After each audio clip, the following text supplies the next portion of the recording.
Good day, college football fans, and welcome to the SEC Yesterday and Today podcast. I'm your host, Byrd LaCroix, and this will be episode 5 of our Young Podcast series. And today we're going to be talking about Auburn and Ole Miss. The two teams play this weekend in Auburn. We'll take a little look at the series, and we'll bring on our guest, our Ole Miss guest, in just a few minutes to take an in-depth look at their program. But before we do, let's take a glance at the series history.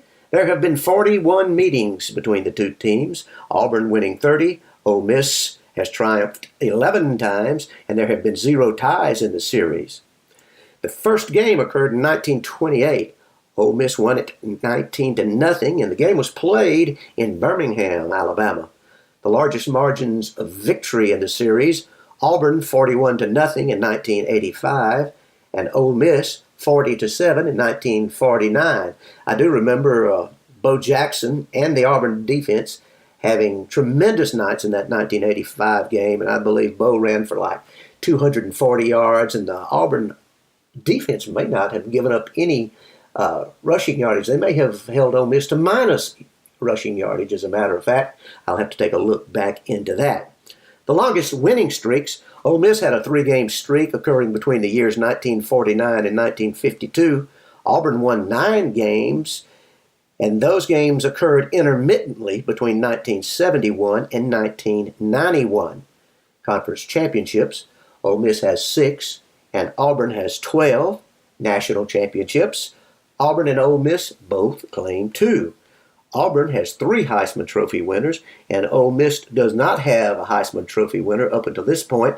But that just gave me the thought that what happened in the years that Archie Manning was playing, the late 60s and the early 70s, he did not win the Heisman Trophy, but boy, he was one of the fantastic players in this series and in Ole Miss history, as was his brother Eli. But back to the game at hand. The last meeting between the two teams was last year in Oxford. Auburn won that game 40-29. And of course, once again, the teams have only been playing regularly since 1992, when the SEC was divided into the East and West divisions. And now I'd like to introduce our guest to you. She is Evie Van Pelt. And Evie is the managing editor and publisher of The Rebel Walk. Evie is also a member of the Associated Press Sports Editors, the Football Writers Association of America, the Association for Women in Sports Media, the United States Basketball Writers Association, and the National Collegiate Baseball Writers Association. Hello, Evie and Hotty Toddy. Welcome to the SEC Yesterday and Today. Hi, thanks for having me. I'm excited to be here and talk about the Auburn-Ole Miss game coming up and what's going on around the SEC. Yeah, well, thank you. We do appreciate you being here so much, and I look forward to our conversation. And I'm going to jump right in and ask you a question about your how you made it to be an Ole Miss person and be so close to the program. I know you're from Texas, and you graduated from Texas A&M. Yes, that right? That's correct. Well, now tell us a little about that, how the journey went. Well, I never imagined covering Ole Miss in all my life. I mean, I'm a 4th generation Aggie. My son is a 5th generation Aggie, so got a lot of Aggie roots here. But my funny thing happened along the way. My daughter graduated from high school and committed to play volleyball at Ole Miss in 2002. So about 15 years ago, I got exposure to Ole Miss. And of course, I, kept up with football because I'm just a football fanatic, but got my first glimpse of SEC football, up close. At that point, A&M was not in the SEC. And Katie my daughter, fell in love with Ole Miss, went to Ole Miss on a volleyball scholarship. And I became a huge fan of the Rebels. And I'm often asked, well, when Ole Miss and A&M play, who do you root for? And, so that's kind of a tough one. But I will say when the opportunity came to cover Ole Miss, I jumped at the chance. So I've actually been following following the Rebels very closely since 2002, since when Eli was there. Anyway, so that's kind of how it came to be, and I'm really excited. Love the university. My daughter ended up getting 3 degrees from Ole Miss, including her doctorate of pharmacy. So wow. I feel like I may not have graduated from Ole Miss, but I put a child through 3 degrees there, so I feel like I'm pretty close. Well, you're tied. You're bound inextricably. Yes, I now, am. aren't you, Yes, I am. Speaking of this Ole Miss and Texas A&M tie, that's interesting that you are so closely affiliated with those two schools, both in the SEC West. The two places that my wife and I have been treated the most kindly with the warmest welcome were College Station and Oxford. So you're running with a good crowd there. Oh, I think so too, and I think it's always a pleasure to me when the two schools play one another. I mean, it's hard on one hand, but it's a pleasure because I love for my Aggie friends to meet my Ole Miss friends and vice versa. And I'll never forget when Bo Wallace and Ole Miss played at A&M a few years ago, and A&M lost. And Bo Wallace was asked after the game, I think he was on an ESPN show, and he said it was the craziest thing. He goes, those were the nicest people. When our bus was pulling out after beating them, their fans were standing alongside, cheering and waving goodbye to us. And he said, I just didn't even understand it. So, not quite the reception he received in places like Baton Rouge, and Tuscaloosa. So that's the case with us. We went out there. Fortunately, the one game that we've been to out in College Station was in 2013 when Auburn had such a good year, and that game sort of kick-started it. And when Johnny Manziel was in his second year, and it came down, it was like 45-42, some close score like that. And D Ford sacked Johnny on the last play of the game, and it was one of those big deals. And I said, and the game was over, and so we walk out into the dusk, and we're just looking, where are we? And as knowing the campus as well as you do, we were parked off of a George Bush Boulevard, right, somewhere. So we walk out, and a guy, an Aggie guy, comes up and says, "Well, you look lost. Can we help you?" I said, "I am lost. I just know I'm parked on George Bush Boulevard behind a strip mall with a Subway in it." He says, "Okay, that's right over there." So, and the same thing in the Grove when we went over there. Started going over there again a few years ago. It was 2012, I believe. Hugh Freeze's first year there, and we got beat, but before the game, it was early. We drove down from Memphis, got there, and began to look for a lady that we met at the Peabody Hotel watching the Ducks the day before. So I'm walking through the Grove, and all of a sudden this guy says, "You look thirsty, come have a seat." And he said, "What would you like?" And I said, "Well, here, I'll make you something special. Do you need a ticket? Are you hungry?" And there was a spread of food out there like a buffet you've never seen before in your life. So the same thing at College Station and at Oxford, and I want to give them a shout out, and also a shout out to the third team that would be up in that arena of hospitality would be the Kansas State Wildcats. I've always heard that about Kansas State. Now, a funny little thing, not always quite the same when one is in Baton Rouge. And I was covering Ole Miss and LSU a couple of years ago, and it was a night game, of course, and so it was especially rowdy, I would say. And after the game, which the Rebels lost at the very end, another heartbreaking loss at the end, I had gone to the post interviews, and by the time I got out of there, I mean, it was pretty late. I mean, it might have been midnight for all I know, and I was trying to make my way back to where some friends were.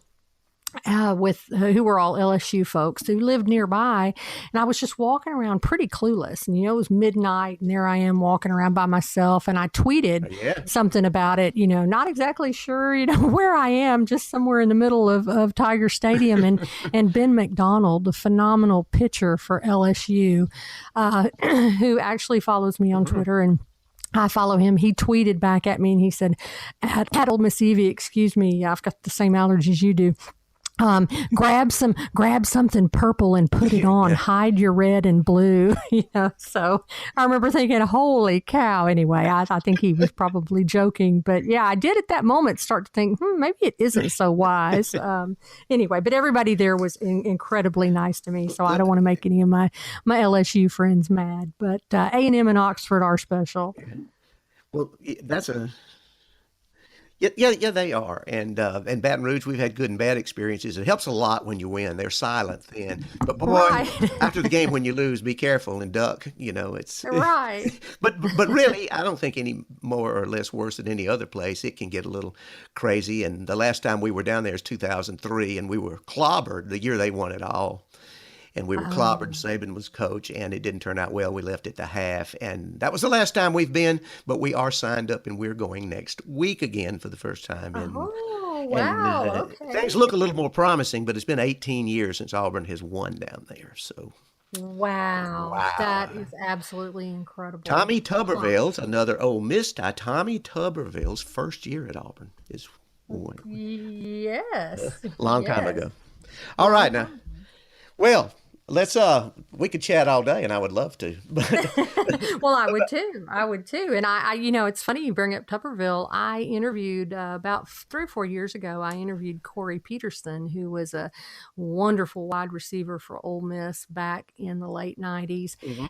and I actually asked him because he had some amazing clutch throws. I mean catches to win games. Game winning against Mississippi State. He caught a 2 point conversion. I mean all sorts of big catches for Corey. And I asked him what was of all of them, what was the most special, and he actually said the 1999 win over Auburn was the biggest win of his life.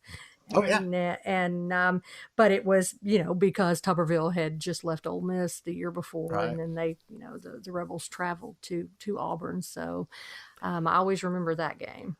I remember our quarterback Ben Lear got hurt. I remember that game, and it was either overtime or it was extremely close. Yeah, that game that day. Right, right. It was just I mean it was an overtime, and Peterson was the one who had the I think it was like a I don't know 23-yard catch from Yeah. Romaro Miller in overtime to win. So yeah, that was a very memorable one, and I've never forgotten that it was the biggest win of Corey Peterson's life because he had some big ones over LSU and Mississippi State, and so that said something that was Well, his biggest.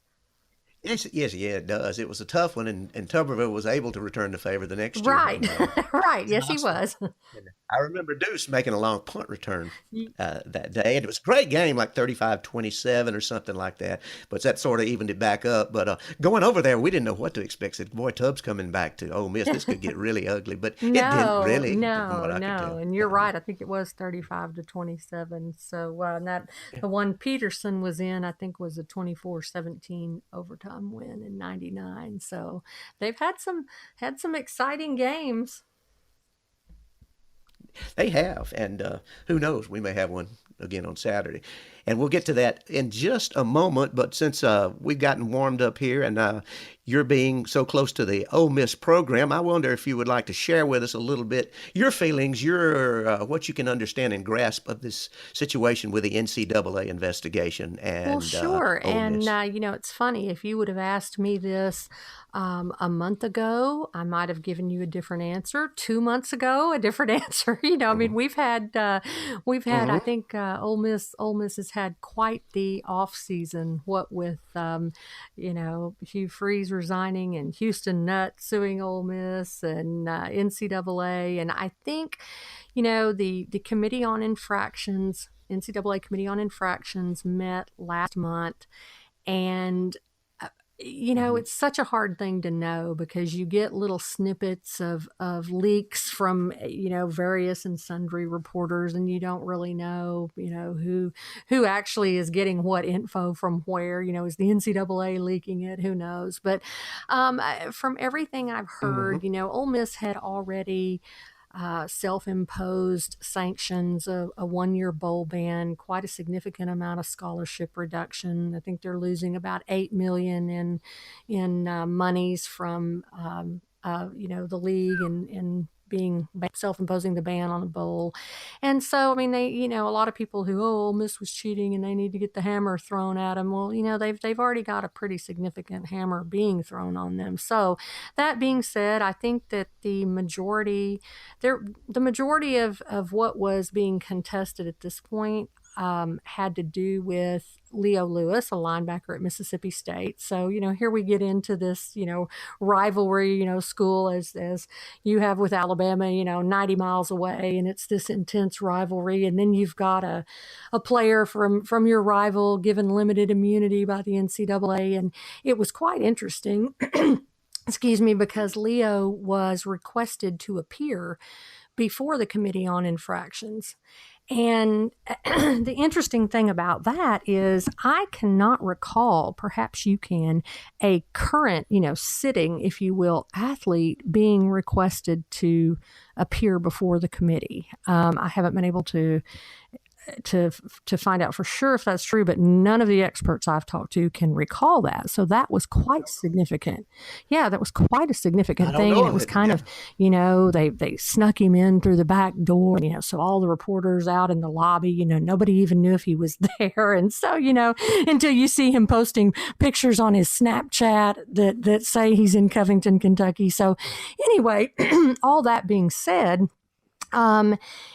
I think the general feeling was after the hearing, Ole Miss people, from what they heard from various sources, felt a little bit better about the chances of not receiving a second year additional bowl ban, because that's kind of, I think, the yardstick that Ole Miss fans and supporters are going to measure by. I mean, if you get out with your 1 year bowl ban, and your scholarships, et cetera, that's one thing. But if they tack on a second year bowl ban, then, as I'm sure you get into the territory where certain players, upperclassmen can leave, can get a waiver and leave your program. And I know for a fact there are already some that are being kind of backdoor approached by other schools in the league. So now, that being said, the NCAA can pretty much do what it wants. They could actually come in,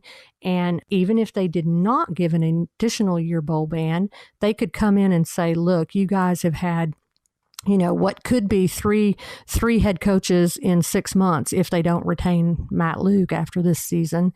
And we're going to give everybody a waiver, and you can leave if you want, and you don't have to sit out a year. So there's really no telling what it is that they're going to do. But that's kind of the yardstick of, if we don't have an additional year bowl ban, I think Rebels will feel like they came out with a victory. And from everything I've been able to glean from the hearing, I think it was 2 full days, and Hugh Freeze was in attendance, Matt Luke in attendance, of course, the athletic director, the chancellor, all the big wigs. And from everything we know, it actually went a little bit better for Ole Miss than maybe what people had thought. And so I think that, people who maybe went into it thinking, second year bowl ban is probably 80 to 90% likely, came out of it thinking it may be 50-50 or less. So that all being said, I think that we should find out something, hopefully, I think maybe the first or second week in November. There are some who think it won't come until after the Egg Bowl. On Thanksgiving. So I don't know, but if you follow kind of like the NCAA window of how long they usually take, it might be first or second week of November. Well, hopefully resolve. I remember the last time we were embroiled in it, and this was back in the early 90s, and Auburn did get a 2-year bowl ban and no TV for 1 year, but that was during the Bowden years when Pat Dye left, and right. And it turned out that, of course, Terry went 11-0 his first year, and maybe it could have been the worst thing. He won 20 in a row, and so we wish you luck. I don't know if you'll have that kind of. We don't know if you'll have that kind of luck or not, but still, it's just a tough situation. I think that being around the program and having interviewed so many of these players, and my gosh, I can't even remember an SEC media day when it wasn't when there weren't questions being asked of these kids, about the NCAA and, well, what do you think about this and that? And I mean, they don't know, and they want to play football. No. And I think they're just, really, really tired of it. And I think that it's been a lot of people forget, these are 18, 19, 20, 21-year-old kids. And I think that in the case of the Ole Miss ones, I think that they've been through quite a lot with everything that's happened. If you go all the way back to, the infamous draft night with, Tunsil and, I mean, they've just, these kids have been through a lot. And I don't think that there's anybody on the current Ole Miss roster that's a player, maybe there's even only one that even had anything to do with any of this stuff. So I think that it's, that's kind of the tough part. And, I think that everyone will be glad, regardless at this point of what the penalties are, just to, like you say, just get it over and let's move on. Move forward. Absolutely. Right. And take care of business. And speaking of that, let's talk about football games. Now, how does that sound? That sounds great. Great. All right, we'll start alphabetically. Let's do some picking, and we'll save Auburn and Ole Miss for the last. Okay. All right, we'll start with Alabama in College Station, Evie. Oh, here we go. And I tell you. What do you think? Well, I think at this moment, Alabama's a 26.5 point favorite right now. It's gone up a little bit.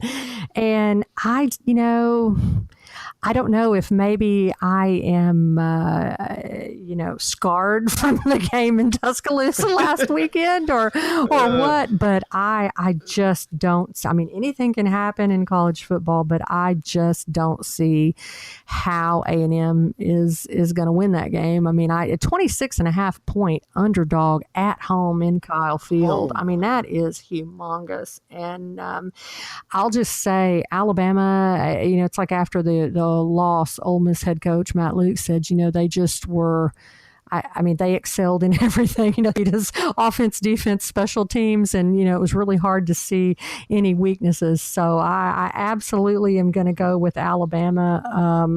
Frankly, I think that 26.5 point spread is probably going to turn out to be pretty accurate. Well, it's, Alabama is playing, they are dominating so completely right now with a 59-0 win over Vanderbilt and then over Ole Miss. And then I just don't see it changing. They're like a juggernaut. And I gotta go with the Crimson Tide. I absolutely agree with you. And I just think when you look and you see, I think that somewhere that the Ole Miss defense had, of its 11 players, I think 10 of them were 3-star players. And the Alabama offense, that is not the case. It's like, they... That's exactly right. Bench, so I think, somebody asked me recently, did I think, is it conditioning? Is it what? What do you have to do to beat them? And I said, well, I think that, obviously, you have to be in good condition, but I think that it's really hard. Most people have a little bit of a drop off between their ones and their twos, and I just feel like Alabama, it's just, you get their second group in and they're still really strong. So yeah, good luck with that. Right. And second game finds the Arkansas Razorbacks traveling to Columbia, South Carolina. Your pick. Oh, gosh. Well, it's interesting because I think Arkansas is a 2-point favorite in that game. And I don't know. I like how Bentley's been playing at quarterback. And I don't know. I'm going to go with South Carolina on that one. I am in the same boat as you are again. I think South Carolina being at home is the primary deciding factor for me, but I like Bentley too and what they've done, and I think they may be able to hold on and pull one out because they gave A&M a bit of a run. They did. And before Texas A&M pulled it out. So I think at home they should handle Arkansas. Arkansas seems to be pretty mediocre at this point. I think so. And I think, the SEC West as a whole outside of Alabama and Auburn, obviously, I think is having a little, struggling a little bit this year. But, I definitely think that South Carolina will rebound against Arkansas. How about a big game down in Gainesville, Florida? They host the LSU Tigers. Take that one. Well, that's an interesting one to me. I will go with Florida. I think that, having watched, A&M and Florida play a couple of years ago in the Swamp, and that's not an easy place to play, as you know. Florida's favored, I think, by 3 in that one. Honestly, I'm going to go with Florida. I know they've barely won a few games and, eked a win out. But the difference is I think LSU is just a mess right now. And I think, 3 points, maybe a pretty good spread there. I mean, I'm not convinced that Florida is the number 21 team in the nation. But I do think that they beat LSU. I think so also. And here we'll disagree momentarily, I suppose. And that's it. Or maybe not. Maybe not. Okay, Vanderbilt back in Nashville again, and this time hosting Georgia, who appears to be somewhere around the number 2 or 3 team power ranking team in the SEC. Oh, what do you gosh. think? Well, I think that I really like Derek Mason. I like what he's done there, but I think Georgia just, watching them dismantle Mississippi State the way they did. It's not that I thought Mississippi State was the most phenomenal team in the world, but Nick Fitzgerald is a good quarterback, and they handled him very well. And I just think Fromm is playing so well. I think Georgia's a 17.5 point, and I think they'll cover that, frankly. Well, there's no reason to think otherwise Right now. And they're very strong offense, defense. They can run the ball. They can stop the run. Right. It'll be tough for Vanderbilt to overcome that. And an interesting game. Kentucky goes out to Missouri to try to maintain their winning ways. How do you see that? Well, Missouri's another one that's kind of really having a tough year this year. And Big struggle. I think that I see Kentucky taking that one. Now, Kentucky is not as strong this year as I thought that they would be. I mean, they are 4-1, but I don't feel like they've been as impressive as perhaps maybe I thought they might have been in some of their wins. But I definitely think they've got plenty to beat Missouri, and I think Kentucky's a 10-point favorite, and I think that they'll cover that. I do too. I think, speaking of dumpster fires, I think Missouri is right in the middle of that, and I just don't see them winning any conference games. I don't either. And we will take. Where do we stand? I got my little grid schedule out here. Tennessee Volunteers are off. Right. So that brings us down to the game. The game. And Auburn's a 21-point favorite in this game. Auburn is a 21-point favorite. And how do you see your Rebels doing against the team? Oh, my gosh. It's really going to tell me a lot about the team. And it's unfortunate that it has to come against a team as good as Auburn, because I think, there's no doubt they're playing very well this year. I'm interested to see how the Rebels handle the adversity of just getting straight up whipped by Alabama. And I think that from everything that I've heard thus far this week, they were off on Monday, and then they practiced yesterday. And basically the kids just have said that they talked to some of them after the practice, and have basically just said, it's kind of one of those where there's just nothing you can do to get the bad taste out of your mouth except get back out there and work and try to get better. And so I think that definitely it's going to be a challenge. If there was any bright spot at Alabama at all, I think, Jordan Wilkins rushed for over 100 yards, and that's the first time we've had that happen. In fact, I'm sure Ole Miss is 130th out of 130 in rushing offense in the nation. So, and they're not ranked very high on stopping the run either. So when you can't run the ball and you can't stop the run, it kind of puts you a little bit behind the 8 ball. So, well, that's a nice way to put it, I guess. So, I think that we're gonna, it's gonna kind of tell me a lot what we see here. I feel like the effort Ole Miss gave, which is going to sound crazy since Alabama scored 66 points, but I felt like the defensive guys they didn't quit. They kept trying hard, and maybe they just, I think they were worn out. I mean, I think honestly, the Ole Miss offense only had possession maybe 23 minutes of the game, So, I mean, I think it was just, it was really a tough game all the way around. But I think that they've both the offensive coordinator and defensive coordinator have talked at this week's Monday press conference about simplifying things for the kids, making it, I guess they want to play faster. And if you're having to stop and think and try and figure out what you're supposed to do, you can't play quite as fast. So, I don't know. We're going to see some of the changes that they come up with. The good thing was somehow we came out of that game with Alabama healthy. No new injuries, which that in of itself is a victory. If you ask me. So anyway, I think that definitely it's going to be a huge challenge, and we'll see. Yeah, I think I would say that to Ole Miss: hold your head up, keep pounding. Don't quit, play as hard as you can, let the chips fall where they may. I think Auburn wins. I think they cover, but I'm looking forward to the game, and I don't want to say I hope it's good one. I never hope it's close, but I don't think it will be necessarily close. But I have a great deal of respect for Ole Miss, and we wish you the best.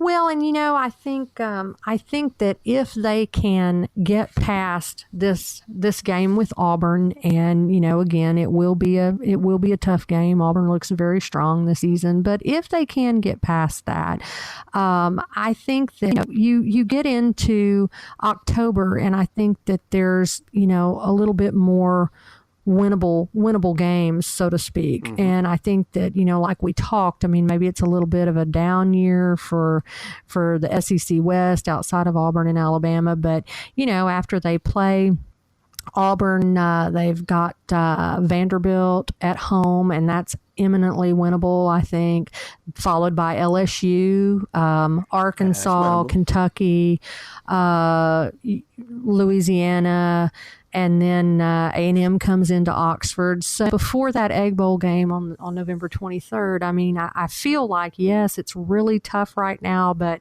like you say, work hard, hold your head up, give it your best effort, and we'll see. That's why they play the game again. Troy beat LSU. I mean, anything can happen, but I do think that the road will get a little bit easier for the Rebels after this coming Saturday. It does appear that way. I actually matriculated at Troy, so I didn't know that. Well, then you had a phenomenal last weekend, didn't you? It was a great weekend. I began at Auburn, and they gave me 2 opportunities to learn how to study, and but they finally said, we're going to have to relieve your duties. You're going to have to find another school, and I did. Oh. and I met my wife, and it all worked out. Oh, very it did. Well, you were where you were meant to be. So there you go. Exactly where I was meant to be. So, all right. That's I understand you won't be at the game, but you'll have people there, and you'll have a photographer there. But tell us before we cut out of here where we can find you on social media. Okay, you can find me at Ole Miss Evie on Twitter. On Twitter, you can also find the Rebel Walk at the Rebel Walk, like the Walk of Champions. And you can find us on Facebook, the Rebel Walk. And we have a website, therebelwalk.com, and you can find out information about us there.